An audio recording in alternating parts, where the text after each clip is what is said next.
What's up, Breakthrough Success listeners? Mark Brady, the podcasting coach here, helping people launch, grow, and monetize their podcasts. And if you are thinking about spreading your message, one of the best ways to do that is with a book. And a book really has the power to transform your brand and also your entire life. So our guest, she actually helps people do just that, write these transformational books, guide them through a process, and allow her clients to achieve a lot of success. And in addition to that, she's a USA Today and Wall Street Journal bestselling author, coach, and publisher. Since 2004, she has helped nearly 80,000 inspiring authors in 127 countries, which is pretty amazing. Her clients have become bestsellers. Others have signed publishing deals. They've used their books to speak on stages worldwide. They've appeared on places like CBS, CNN, ABC, NBC, New York Times, and TEDx. So a lot of her clients have gone on to achieve a lot of really awesome results. And they haven't just gotten these really big results like money and stuff like that, but they've also been able to change their lives through their work. So our guest who's made this possible for her clients, and she will provide a lot of insights so that you can go on and do something just like that. So our guest who joins us is none other than Christine Kloser. Christine, welcome to the show. Oh my gosh, thank you so much. I'm so excited to be here. Well, Christine, thank you so much for coming on Breakthrough Success and to write a book. I mean, when you write your first one, you feel really good. I recently helped someone write their first book, and I still remember when I wrote my first book. So being able to write that first book is really big. So I think we start with that person who maybe hasn't written a book, then we'll expand, talk about some stuff for people who have written books. So for people who haven't written their first book yet, what are some of the strategies we can use to go from that idea to the published book? Oh my gosh. Well, one of the most important things that I always tell people is when you want to write a book, don't just sit down and start writing the book. You've got to build a foundation underneath it first. It's like, you wouldn't build a house without a blueprint. You wouldn't just start throwing stuff together. You get a picture of what it is you're building and why it is you're building it, who in fact you're building it for, like who's going to live inside of that house. And then and only then can you begin to map it out and see what the pieces and parts and what all the rooms are going to be. And it's the same thing for your book. You've got to have a sense of who is this book for? Why am I writing it in the first place? What's its big purpose in the world? And from that, you can then figure out, well, what are all the chapters and, what's the information, the content that needs to be in this book? So just don't start writing first. Build some foundation. And I love the idea of building the foundation. If you rush into writing, you'll be like, what do I write about next? What do I do now? And then that's the frustration of the book writing process because you don't have that foundation in place, as Christine mentions. And I mean, writing your first book, it's just something you just got to commit the time to and have that foundation. But let's say that someone wants to be really impactful with their first book right away. A lot of your clients, I mentioned earlier, have become best-selling authors, got in the media publicity. So how can we leverage our books to get that kind of exposure? I think so. The number one thing that I really tell authors have to figure out is, how do they want that book to transform their business? I talk about these 4 quadrants, these 4 areas in which you need to look through. And quadrants is the business quadrant. So what's the transformation you want? Because I've had some clients who they hardly sold any books, but in the first 6 months of that book coming out, they generated more than $100,000 of additional revenue because that book got their phone to ring and got people to, do business with them. Another client, for instance, she knew that she wanted to write this book and become an author because she wanted to open doors for her for speaking engagements internationally. She wanted to get beyond the, borders of the United States and speak internationally. And as a result of her writing her book called Career Recharge, she's now spoken in Spain, she's spoken up in Canada, she's off to the UK soon, and her business is exploding. So it's really difficult to say everyone should exactly do this because it depends on what the shift is that you want in your business. Maybe you want to get more speaking engagements. Maybe you want to get your phone ringing. Maybe you want to get more people into a program that you have online, or, maybe you want, who knows what it could be. So just get clear for yourself. What is the big transformation that you want this book to have for your business? And then aim it towards that specific goal that you want. Because it can do that. I've seen it do that for clients over and over and over again, but it's different depending upon what that person wants and how they want their business to grow. No, I mean, I love that idea of knowing what you want your book to do for you before you go ahead and write it, because a book, like, you can say you're an author, but there's so much more. I mean, Christine really hit on all those points. Getting clients from your book, getting speaking gigs from your book, getting customers. There's so many different things a book can do for you if you do it right. So I think we should approach each of those one at a time, because I feel like they're like, I want to get more stage speaking appearances. I want to get more content. I feel like a lot of you listen to this, like you're thinking, I want all those different things.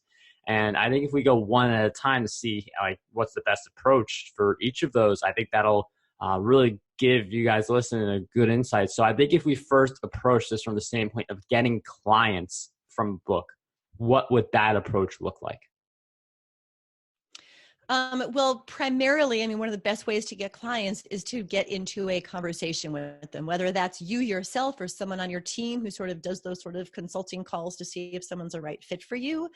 And I mean, literally, it can be as simple as doing two things. One thing is making sure that as you write the book, that you are peppering the book with stories about the kind of work you do with clients and the kind of transformations and results that you've helped those clients get.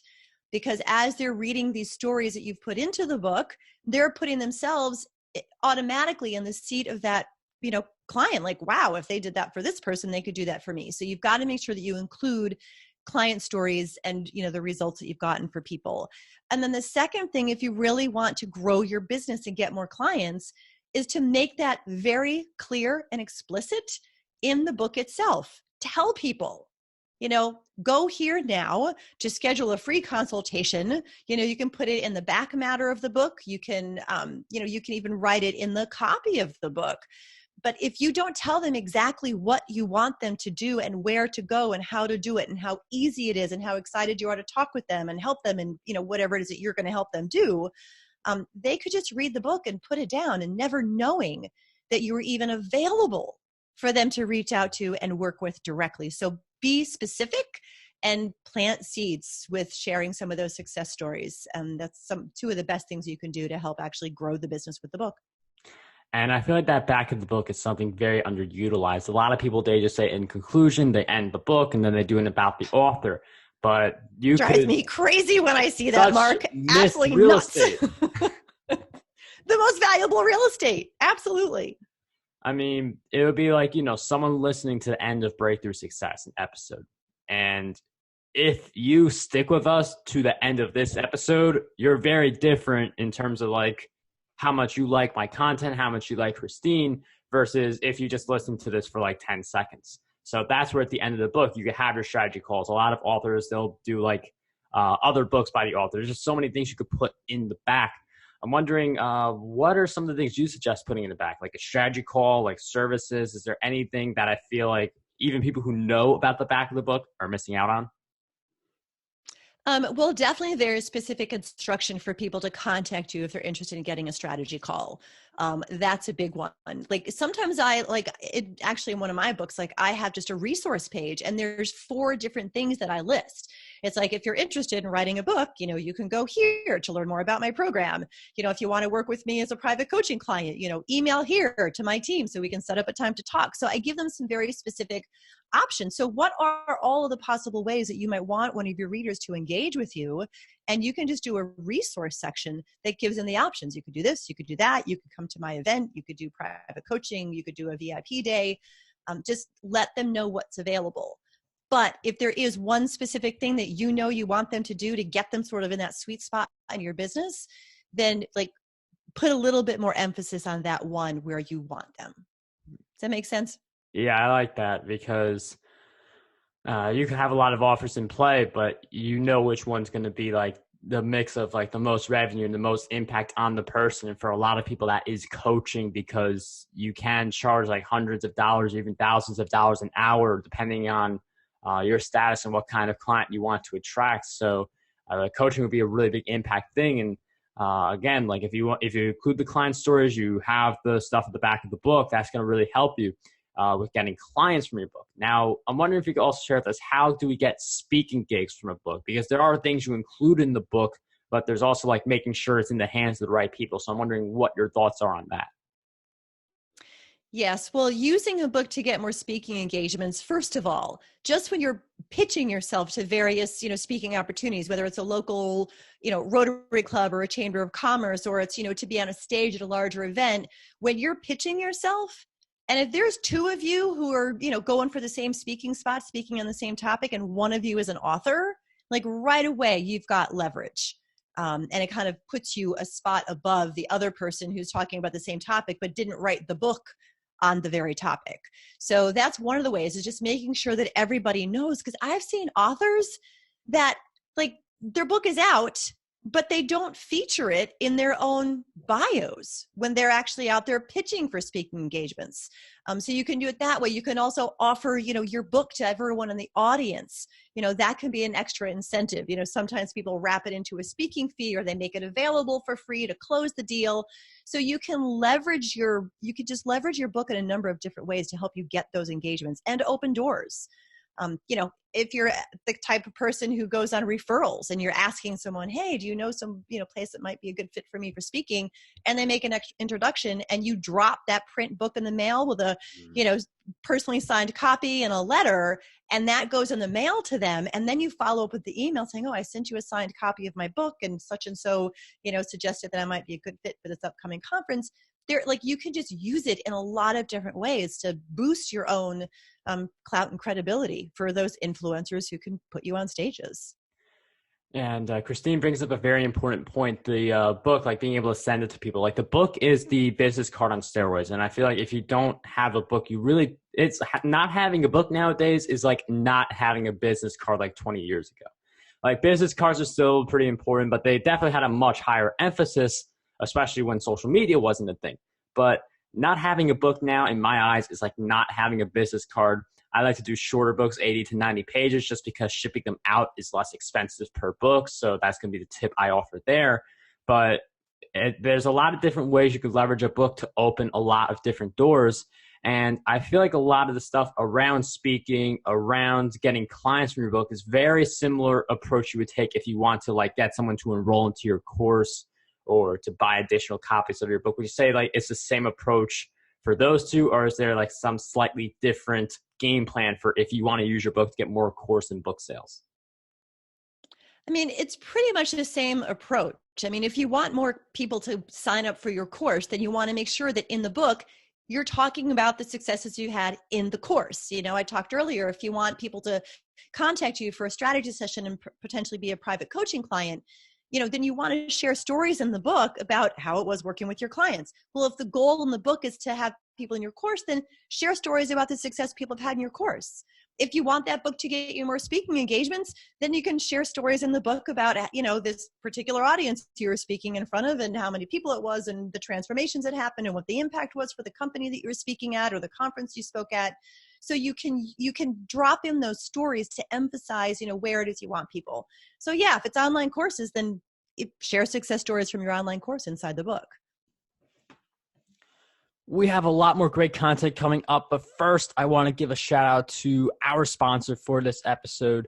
And if you are someone who is looking to create cultural change, or if you are someone who has toxic thoughts or thoughts that aren't perfect, thoughts that kind of feel like they're holding you back, you are going to enjoy this book written by my friend Mark Lewis. Give a DAMN, which will be in the show notes. The link will be available. The book is on Amazon, but the book gives you a breakthrough of being able to achieve that cultural change, being able to achieve that change within yourself so you're able to move forward, accomplish the different goals that you set for yourself, and really get on that path to excellence. That book will be in the show notes. Mark was a previous guest on Breakthrough Success, and let's get right back into the episode. Yeah, and again, I love the idea of stories because not only is it stories that, it positions you better as an expert, but stories are things that people will not forget, or like it's less likely to forget, because you could tell them tactics and stuff, and that's good. Like people will remember if you write a really good book or something like that, but people will remember your story a lot, especially if it's a story that really resonates with them. And I know if you read enough nonfiction books, like whether it's self-help or business books, you remember a few of the stories you pick up from the books just because we're naturally hardwired to want to read stories and remember them better. One of the questions I do have, though, is like, people read a book not expecting to be sold on this stuff. It happens. People end up being clients and getting you for a speaking gig and different stuff like that. But how do we balance providing value in the book and selling without hitting that salesy line? Well, first and foremost, because I think we've all seen those books. Like I remember reading some of the books, several years ago, where it was like every page had a URL to a sales letter, and like the whole thing. Like, what am I reading a book, or am I reading just a really long sales letter? And you don't want to feel like that really long sales letter. So you still have to write a really good book. Know who your audience is. Know the impact that you want to have for that audience. Like, how do you want to transform those readers' lives? And if you make the commitment in the writing of the book to achieve that transformation for them, and you pepper into the book these stories and things that just plant seeds of the possibility of working with you with a very specific invitation in the back matter, they're still getting a ton of value. Like, don't hold back what they need to get that transformation in the book itself because you want them to work with you. Like, give it to them. Don't hold the information back. Give it to them. And you'll be able to tell, like, when you're writing your own book, if it doesn't feel right, chances are it's not right. And maybe you do need to step back and just, okay, what's my commitment to my reader? If they start at point A and I want them to land at point B, is what I'm writing helping them experience that transformation and get from point A to point B? And as long as you're delivering that value, they'll come along with you, and they'll tolerate and maybe even welcome their peppering in of the little seeds that you're planting about the ways that they might be able to work with you. But keep the reader always in mind. Yes, you want them to become clients. Yes, you want them to book you as a speaker. Yes, you want them to buy your course, whatever your yes is. But first, serve them. Remember them. Write your best book for them. And they'll come along with, the right ones will come along with you. I really love that advice, because when a lot of people hear about, tell client stories, tell speaking stories, you don't want it to be like a whole story of story number 1, story number 2, story number 3, and without end. You want to be able to have that balance, and being able, the story in itself can be the value sometimes. Like me talk about how I help someone launch their own podcast, that's going to be a value story. But, if I lace 10 of those together and don't really say anything different, then it's going to be salesy and people aren't going to like it as much. So it's good to pepper them in, something Christine's been mentioning throughout this episode. I'm going to go back to something you said right in the beginning, which is setting that foundation. And some people say foundation, some people say outline, but in that foundation, you want to think about where you want to insert your stories, because that's going to allow it to flow a lot better. You could easily transition from point to point. So I would say when you're planning out your book, plan out what stories you want to include and where you want to include them, and how you're going to incorporate it with the rest of your book. So it's something that fits, instead of I'm talking about a few different things here, but oh, by the way, let me tell you about the story of how I transformed someone's life. So I think Mark, can I jump in here for a sec? Yeah, I have a good analogy that might help here. And that is, I often tell people, your teaching, your wisdom, your knowledge that you want to impart to your readers, that is like the lead actor in a movie. Your stories are like the supporting actors and actresses in that movie. So, you kind of want to think of okay, here's what I want to teach, and then match it to a story that will drive home what you're teaching. The stories can't just be a story dropped in that isn't connected. It's just as you were saying. You want to make sure that you are connecting story to teaching points and wisdom that you're sharing with your readers, so that it just helps them get the wisdom in a deeper level, and it plants the seed of how they might be able to work with you a little bit further. But first and foremost, that story is deepening their readers' understanding of what it is you're teaching, giving them an example so they can really get it and see it and embrace it. And, have the seed planted of that, woo, well, maybe they could do that for me too. Does that make sense? Yeah, I mean, I like the lead role and knowing that's the value, and having the support. The story should just support your content, so it feels like it all fits in. It's not supposed to feel like you're selling something. It's supposed to feel like part of the story. So I love that analogy. One thing that I also love as well is the fact that you are starting a new podcast. At the time this comes out, that podcast will be up. So we will be throwing that in the show notes. But are there any other places you want us to go so we can keep following your work and follow you along your journey? Well, absolutely. Thank you. I know I'm so excited. Like at the Get Your Book Done podcast is coming up because my core program is called Get Your Book Done. So why not do a podcast helping people get their books done? But I think the most important thing I'd like to share is just a free resource to help you put the first piece of foundation in place for your book, if that's okay. Yeah.